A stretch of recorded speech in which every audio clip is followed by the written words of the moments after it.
Anda bersama saya Nur Hami Hakim dan ini berita utama malam ini. Peluang untuk anda naik MRT secara percuma mulai 27 Disember ini di 6 stesen tertentu laluan Timur Laut NEL. 260 keluarga berpendapatan rendah di bawah program Kickstart akan dapat kelengkapan pembelajaran dan isi rumah sehingga $1,500. Dan hampir 800 peserta belajar cara lakukan CPR dan gunakan AED di bawah inisiatif Yayasan Jantung Singapura.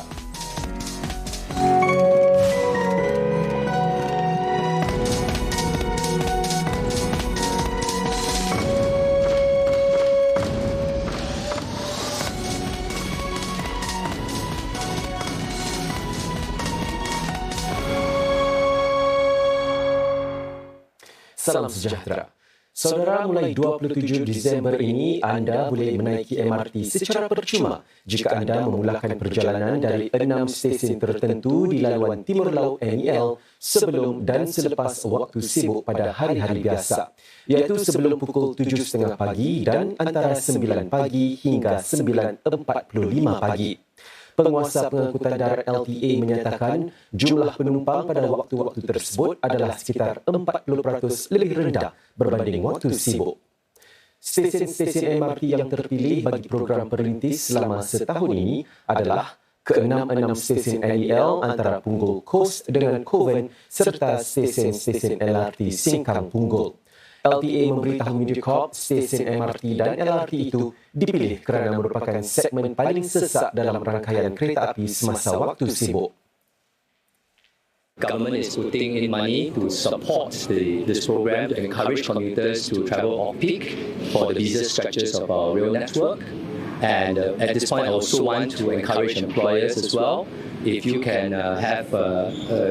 make sure that you have flexible working arrangements and hours for our commuters, I think it will really help us make sure that the program here is a success. 260 keluarga berpendapatan rendah di bawah program Kickstart akan menerima kelengkapan pembelajaran dan isi rumah bernilai sehingga $1,500. Ini termasuk meja belajar, kawasan bermain dan peti sejuk demi menjadikan persekitaran rumah lebih menyokong perkembangan anak-anak mereka.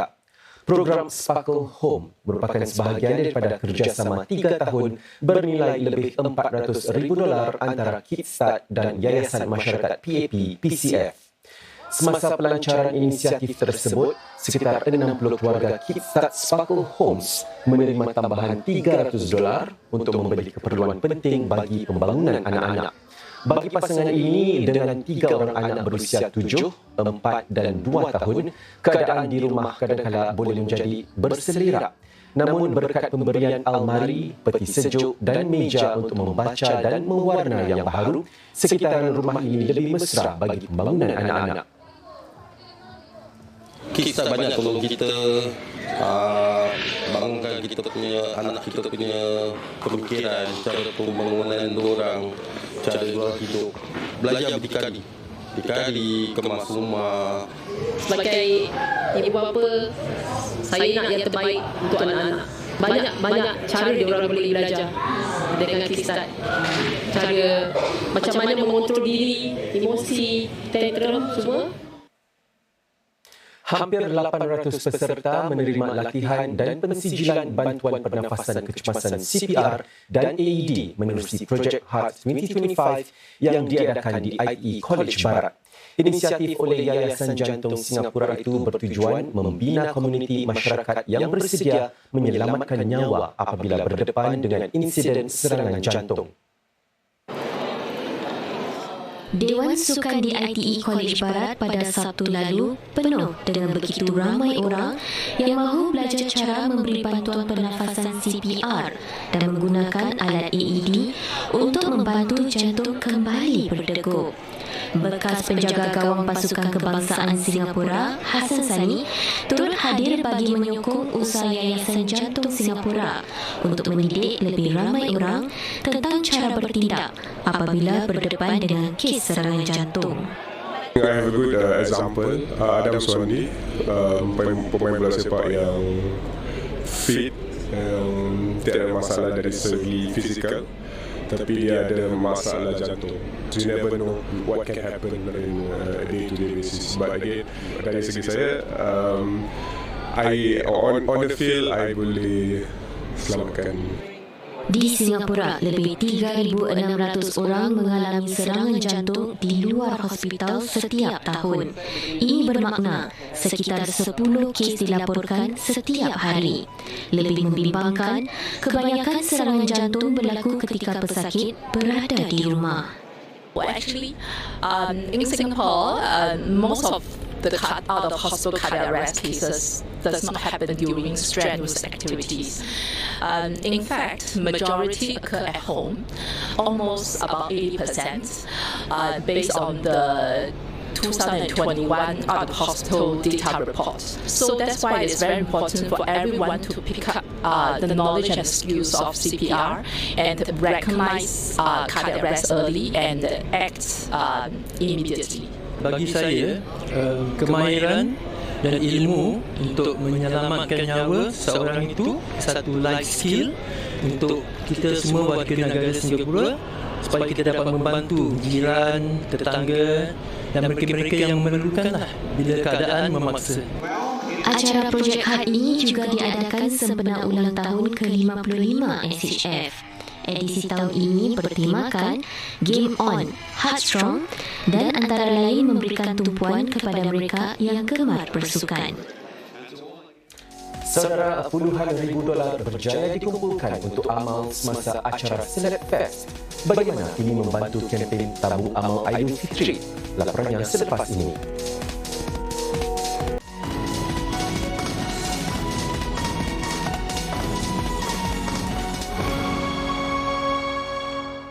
Selamat bertemu kembali. Dalam perkembangan di carikan Gaza, kumpulan Hamas menuduh Israel melanggar perjanjian gencatan senjata. Ini selepas pasukan pertahanan awam Gaza melaporkan 11 orang maut apabila tentera Israel menembak ke arah sebuah kenderaan di tenggara Gaza City semalam. Mangsa terdiri daripada 7 kanak-kanak dan 3 wanita. Semalam Hamas menggesa negara-negara pengantara supaya mempercepat proses bagi langkah-langkah seterusnya di bawah perjanjian gencatan senjata sekarang. Ini termasuk membolehkannya menubuhkan sebuah pentadbiran dan mentamatkan pengunduran tentera Israel. Di Deir al-Bala di carikan Gaza, sebuah kilang roti kini kembali beroperasi, menghasilkan kira-kira 300,000 roti pita sehari.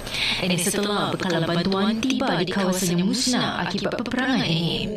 That's because we can now get the flour, the sugar, the yeast in, but also importantly, the fuel that actually motors these machines.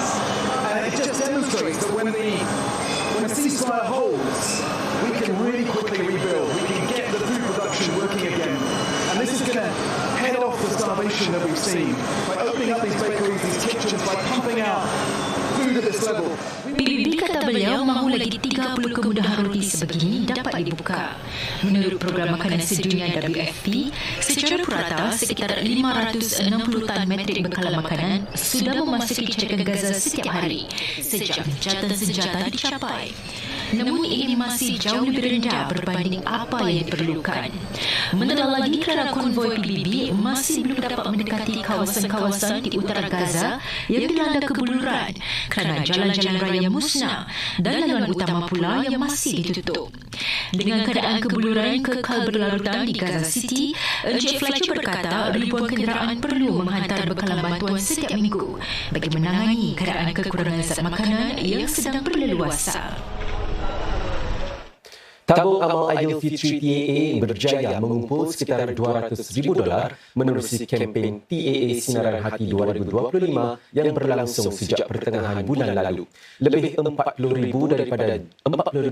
daripada jumlah itu dikumpulkan melalui sesi pensiuman langsung selama 2 jam yang diadakan di acara Select Fest petang tadi di Pusat Convention Suntec City. Jumlah kutipan itu melepasi jumlah tahun lalu sebanyak $35,500 yang dikumpul dalam tempoh 6 jam. Hasil kutipan dana menerusi sesi pensiuman langsung yang disiarkan serentak di semua platform media sosial rasmi TAA itu adalah dari sumbangan korporat dan orang awam. Setiausaha Parlimen Kanan Pendidikan Merangkap Pembangunan Negara Dr. Syed Harun Al-Habsyi turut turun padang untuk merasmikan sesi pensyuman langsung itu. Sebagai tambahan kepada rancangan pensyuman langsung dan derma yang dikumpulkan di Selekfest 2025, TAA juga bekerjasama dengan stesen radio Mediacorp Warna 942 FM sepanjang bulan ini untuk melakukan promosi dan rayuan derma. Segabungan antara Tabung Amal Aidilfitri dan juga Selekfest dan juga Warna, sesuatu gabungan yang amat penting sekali kerana ia dapat memberi manfaat kepada masyarakat, baik dari badan-badan kebajikan amal seperti TAA dan juga menggabungkan sumbangan dari pihak-pihak korporat dan juga sektor swasta. Dan ini dapat meraih manfaat dari segi inovasi, dari segi sumber, membawa peniaga-peniaga untuk memikirkan tentang keperluan masyarakat. Gabungan ini amat penting dan patut kita teruskan. Kita telah bajetkan tagihan untuk tahun ini sebanyak lebih daripada $2 juta. Jadi ini adalah jumlah yang tertinggi yang pernah TAA ketepikan untuk tagihan Ramadan dan seterusnya. TAA telah ditubuhkan lebih 30 tahun yang lalu. Masyarakat yang bersama kita sejak awal penubuhan TAA itu sudah sampai ke umur yang senior. Jadi terlibatan kita dalam Selekfest ni, kita harap dapat menjalin hubungan TAA dengan masyarakat yang lebih muda, dan kita harap hubungan ini dapat berterusan. TAA menyasarkan untuk mengumpul $350,000 sepanjang kempen 2 bulannya itu. Orang ramai boleh membuat sumbangan untuk kempen TAA Sinaran Hati 2025 dengan menelusuri laman rasminya bagi butiran lanjut.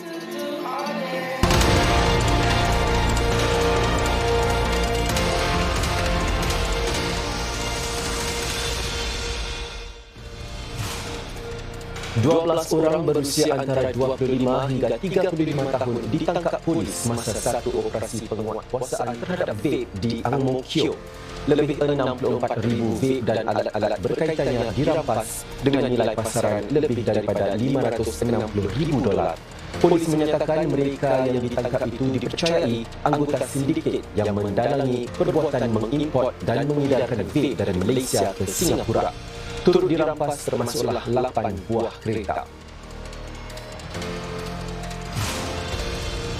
Sesetengah kedai emas di Little India menyatakan perniagaan emas merosot dengan banyak walaupun sekarang ini sepatutnya merupakan tempoh puncak penjualan sebenar di Deepavali. Para pekedai menyatakan para pembeli tidak banyak setelah harga emas baru-baru ini naik menjulang ke paras rekod sehingga mencecah lebih $4,000 Amerika seaunce. Emas ditutup pada harga sekitar $4,380 Amerika semalam, iaitu peningkatan 66% sejak awal tahun ini. Menjelang sambutan Deepavali Isnin ini, segmen Berita Plus selepas ini tampilkan pasangan yang menyambutnya buat pertama kali bersama keluarga berbilang kaum.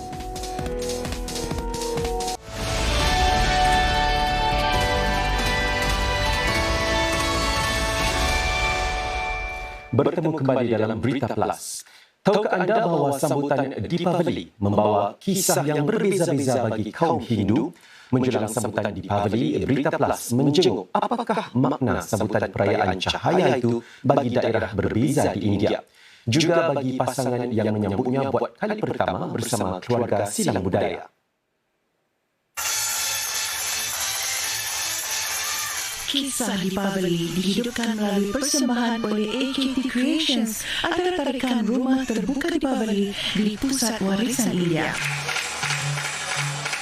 Di sini, pengunjung dapat mengetahui bahawa ada lebih daripada satu versi kisah Deepavali. The Indian Heritage Centre has 5 galleries, and every artifact, every story traces the journey of the migrants who came here. Stories for Deepavali. The ultimate story is Krishna.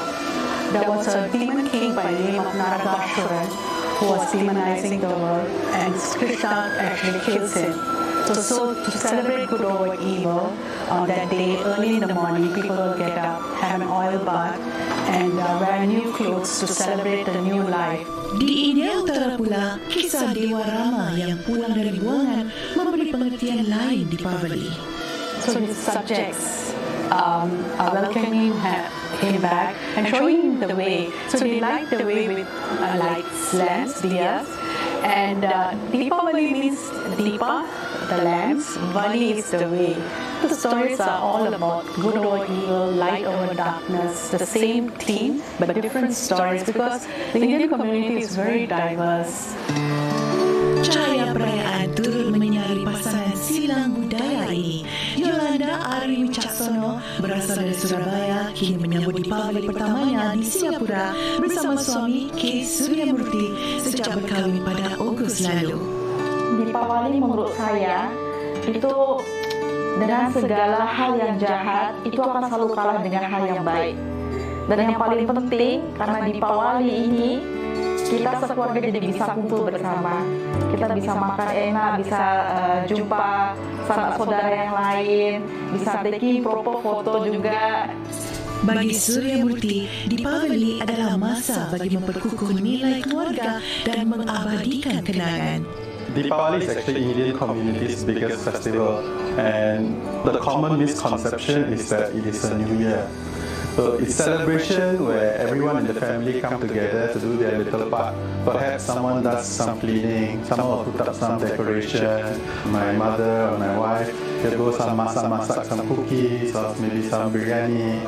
Finally, it's also a celebration of remembrance, show our respects to our elders, as well as it's also a festival for children. The evening, we'll celebrate together outside the house by lighting the sparklers. Yang saya paling suka di Little India, saya lihat orang-orang pasang lampu banyak banget. Itu banyak banget cantik. Kami juga punya di rumah nih. Ini kita juga udah mulai dekor-dekor. Kita taruh hiasan. Saya bantu bapak mertua, saya bantu suami saya untuk pasang. Saya bantu ibu mertua saya untuk bikin buruku. Jadi itu pertama kali juga saya belajar untuk bikin kue khas India. Di negara majmuk seperti Singapura, Deepavali bukan sekadar pesta agama tetapi jambatan budaya. Deepavali ini perayaan kalanya hal yang jahat dengan hal yang baik. Itu kami juga punya di Bali, itu namanya nyepi. Tapi bedanya gini, kalau nyepi ini itu dirayakannya silent, nggak boleh ada api, nggak boleh ada orang beraktivitas. Tapi kalau Deepavali kan agak beda. Kita bolehlah festif mana-mana, bolehlah kembang api sana sini, boleh makan, boleh berkegiatan. Bagi Yolanda, setiap tradisi baru datang dengan pengajaran, termasuk ketika belajar membuat muruku bersama ibu mertua. Kue muruku itu pastinya hidangan khas, tapi dia punya makna khusus. Bentuknya tuh bertali-tali. Itu kita punya di kehidupan.